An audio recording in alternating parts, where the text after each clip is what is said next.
In this episode of Gleaning Mustard Seeds, you'll hear the second chapter of the audible version of Fleecy Clouds, one woman's story of surviving and thriving after childhood abuse by Gail Barber and Alice Sullivan. Fleecy Clouds is available in paperback, hardcover, Kindle, and audio. Links to purchase the book will be included in the show notes. Listen now as Christi Barber Parsons reads Chapter 2, Little House. Chapter 2, Little House. Look how good and pleasing it is when families live together as one. Psalm 133:1. Wayne was Mama's firstborn, a gorgeous, writhing bundle of expression, warmth, and love. Daddy's sentiment about his first son's birth never changed. He'd retell the story with glistening eyes, his smile marked by nostalgic pride. As Wayne laid on Mama's chest, learning her breath and heartbeat, Daddy admired his tiny form. Swaddled in a soft blue cloth, he was perfect in every way, except for a small, open spot on his spine. He was born with spina bifida, a congenital disability which affects the spine of a fetus. When the doctors first told my parents about the hole, the breath left their bodies. Mama's sensitivity made her panic, while Daddy's unbridled hope kept him optimistic.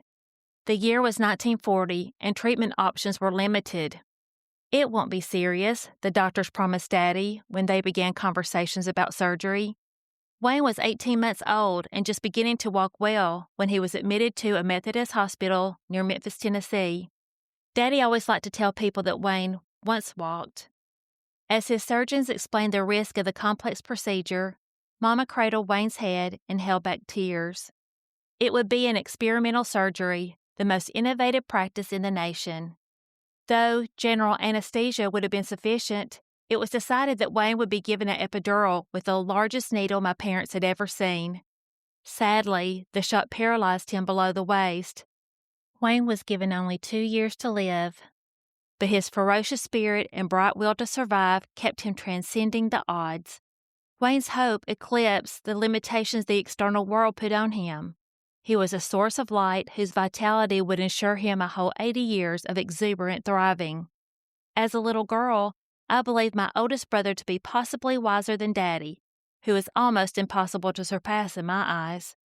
Despite the complications of Wayne's wheelchair and the pain of seeing my parents care for him while we lived in poverty, Wayne's story was one of determination and grace. We were lucky to have it woven in the fabric of our family. It was as if the best pieces of Daddy and Mama had mixed for a holier lesson than any of us could have imagined. Even the days of suffering were profound, with Wayne there to make sense of them. He was the greatest teacher of the family, and certainly hard to live up to. Wayne's personality never detracted from the sweetness of my younger brother, Don. Though I was far too little to absorb the day of Don's birth, I do remember thinking he was very pretty. Most of us had dark features from our Native American relatives, paired with toasted skin and black or dark brown hair. I looked more European than the rest, with light hair to go with my blue eyes. Daddy's eyes were such a pure shade of cornflower blue that they almost looked violet. Wayne's eyes were black, and my eyes had a sky blue hue. But when Don was born, his eyes matched Daddy's. I knew by the look of him, Don was certainly ours. But even more specifically, I felt like he was mine. I would stay with my baby every moment I could when we were little. Days were full for Mama then. At barely 3 years old, I was just old enough to do a few things on my own. I could dress and feed and most importantly occupy myself when Mama had to love on baby Don or provide special care for Wayne. Memories from that time are fragmented. When I close my eyes, I can still see my distorted reflection in the shiny metal of Wayne's wheelchair. The smell of his rubber tires is in my nose as he reaches out to cushion my tiny hands between his larger ones. Sometimes he holds baby Don in his lap. Baby Don always smells like powder. I'm not sure when that changed, when he started to smell like other things like shoes and grass and a hot day, but those happy smells will always be with me. Being the only girl among brothers made me feel safe in the world. I was sandwiched between them, the littlest lady of the family, until blue-eyed Brenda was born. We were primed for Brenda's birth, because the stray we'd taken in had had kittens first. I'd noticed that Big White Cat, our family pet, had gotten rather fat, but I didn't understand why her body was changing so much until my very pregnant mama said, "She's going to have babies." I was so excited, I clapped and squealed. I'd been told about kittens, but I'd never seen one in real life. When Big White Cat went into labor, Daddy fixed a warm bed for her, old rags and newspapers in a box inside the closet. Not understanding any of it, I got ready for bed. Mama said, "When you get up in the morning, the kittens will be here in the box." I woke up the next morning and ran to the closet. There they were, lots of tiny white kittens. Mama got one out and let me hold it. Wayne was already up. He had 2 kittens on his lap. Daddy smiled and explained, "They are brothers and sisters, just like you, Wayne, and Dawn." I thought Mama was going to have kittens, and that's when he explained to me that we were going to get another one of us. Daddy and Mama would have to go away for a few days to have the baby, and that he hoped our new baby would like us. Later we went to the hospital, and there she was. She was small and squishy, like Dawn had been when he was little and new. But we all agreed she wasn't as cute as Dawn. Dad said, "That's how you know she'll grow up to be a beautiful woman." Over time, Brenda did become more lovely. Daddy was never wrong. As I snuggled with Mama in her hospital bed, I watched my little sister squirming and cooing in her arms in the bed. Wayne watched with the same awe and amusement. He'd parked his wheelchair on one side of her bed and hadn't moved, smiling as he watched the innocence of a new life, proudly knowing he had one more sibling to teach and protect. I couldn't keep my eyes off Brenda. I wondered what it would be like when she was bigger and we could play pretend in a girl way instead of the way I'd always played with my brothers. That day, as Mama nursed baby Brenda, Daddy got a call at the hospital. I could tell something was terribly wrong because of his face. His eyes widened and looked strange. There was an emotion I couldn't read. He looked disoriented and pale. Mama asked what was wrong.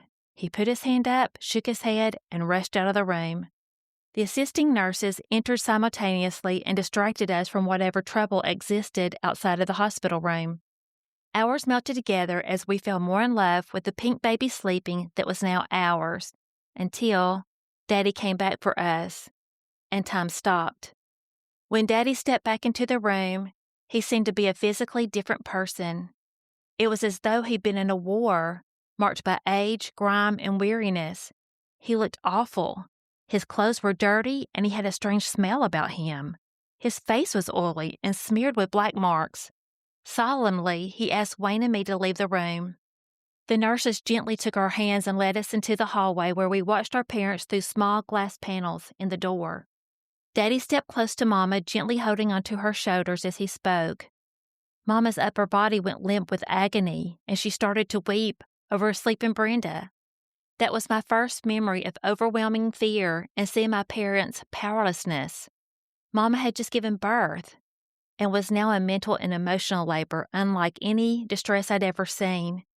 The earlier call had come from a frantic neighbor alerting Daddy that our house had burned to the ground. The same good-hearted neighbor had gone over to our house while we were at the hospital to iron my family's clothes so Mama would have one less thing to worry about. But sadly, she'd left the iron on top of the ironing board, and it had somehow fallen over and set the house on fire. Outside in the hallway, Wayne and I could only watch, wondering what had happened to turn such a happy day into such a sad one. Daddy comforted Mama as best as he could until the dark. Navy sky was so thick outside the hospital windows, we had to leave. It was way past our bedtime. Mama and Brenda stayed in the hospital while we went to stay with relatives. A few days later, Daddy picked us up, and we all went to collect Mama and Brenda from the hospital. As we walked through the long corridors of the hospital, we said little. Daddy's energy was so low it felt like we were trudging through the longest night to get outside. Feebly, he opened the car door for us and we climbed in. Through tears, he tried to tell us what we were returning to. He tried to warn us what our little eyes would see, that it would be scary, but he wasn't composed enough for us to understand. His words were like iron, burned, and ash. When we pulled up into the driveway, there was a pile of black wood and charred furniture, the skeleton of a house we once knew. I could make out the shape of some things, my parents' bed frame, the legs of the kitchen table, and our wheelbarrow. Daddy said anything that could have been salvageable had been stolen. Instead of doing what they could do to help, other neighbors had come over to steal what was left of our family's meat and anything else they could carry out of the rubble that hadn't been charred or melted. Mama and Daddy had grown, picked, prepared, and canned many jars of food that were stored in a little building behind the house. Those were gone too.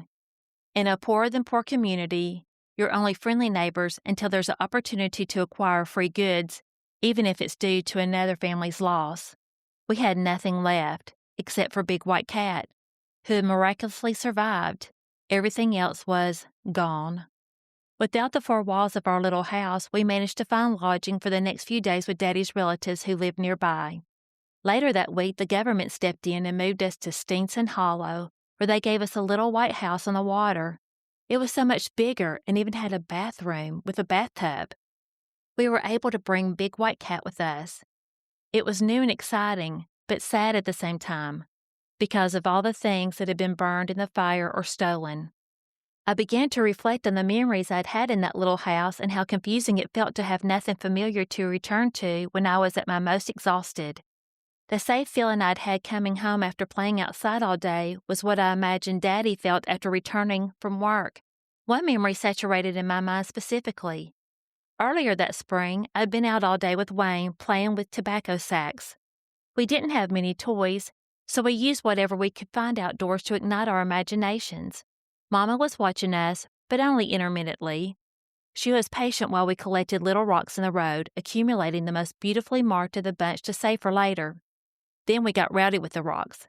Mama hated it when we get rowdy. I'd roll mine to Wayne, then he'd roll them back to me. I took the same form as when Daddy and I would skip rocks in the lake and watched mine skid as Don hopped, screamed, and eventually wailed as he got hit. The longer we played, the more aggressive and loud our fun became, until Mama had reached her limit. "Enough!"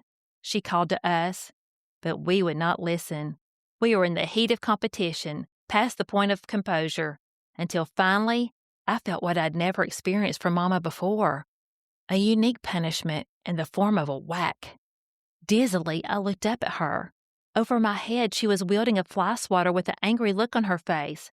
The swat was one thing, but the look of disappointment and fury on her face hurt my heart. Mama had always been gentle with us, even when she was upset. I'd never experienced this side of her. Big tears welled up in my eyes.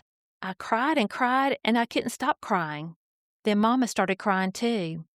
By the time we made it back in the house, guilt had set in.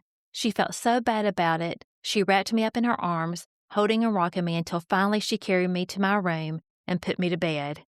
But I couldn't sleep through the sniffling. A few hours later, I felt Daddy's warm presence enter the house, and I heard mumbling downstairs. She explained what had happened, and soon I heard heavy footsteps. Daddy's silhouette entered my dark room. He sat on the bed next to me. He wrapped me up in his arms and comforted me. I told him I was afraid of the next morning because I didn't know if Mama was going to be mad at me. "Will she hit me again?" I asked him. I felt the heaviness and grief in his body when he responded, "No, baby. Mama just had a bad day, okay?" I nodded as he said this, letting the fear dissipate. If Daddy said it, I knew it was true. I stayed awake a long time after he left my bedside. After everyone had gone to sleep, I slipped out of my bed to do my nightly ritual. Despite feeling rattled by the day, my tiny bare feet tiptoed across the cold floor as I opened my creaking bedroom door. I neared the staircase and flipped on the warm light to herald 2 individual portraits in golden round frames that hung next to the bathroom. "Good night, Daddy," I said, looking at the picture of my hero. "Good night, Mama." "I'm sorry," I whispered under my breath before returning to bed. Within 6 months, I would be without a bed, without those 2 perfect portraits that kept us safe while we were sleeping. Thank you for listening to Gleaning Mustard Seeds with Jerrie Barber. If you found a mustard seed, send a text or email with the link to a friend. This podcast was brought to you by Gail Barber's book, Fleecy Clouds, One Woman's Story of Surviving and Thriving After Childhood Abuse, by Gail Champion Barber and Alice Sullivan. Gail writes in the introduction to her book, I hope you find a blessing in this book that will add to your life and you can share with others. A difficult beginning didn't ruin the remainder of my life, and it doesn't need to ruin yours either. You can order your book from Amazon. There is a link in the show notes. Thank you for listening. Jerrie looks forward to next week as we continue to collect and plant mustard seeds.